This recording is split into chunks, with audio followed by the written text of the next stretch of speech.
Masih di Sapa Indonesia Malam bersama saya Friska Karisa dan Radisa Putro.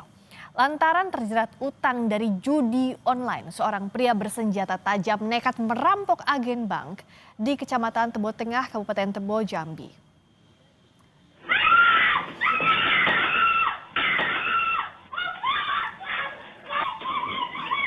Pelaku nekat menodongkan senjata tajam kepada korban saat berpura-pura bertransaksi di gerai bank. Awalnya pelaku mengisi BBM di toko korban lalu berpura-pura transaksi dan langsung masuk ke toko dengan mengancam korban. Korban sempat melakukan perlawanan dan berteriak minta tolong.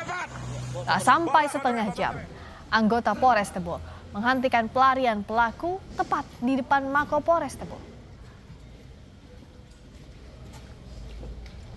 Yang bersangkutan ini memiliki hutang,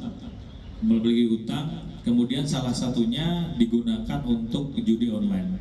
Jadi karena dia sudah tidak tahu bagaimana cara untuk mengembalikan utang tersebut, terpikirlah yang bersangkutan untuk melakukan perampokan. Ini menandakan berita tadi bahwa begitu toksiknya judi online untuk masyarakat kita.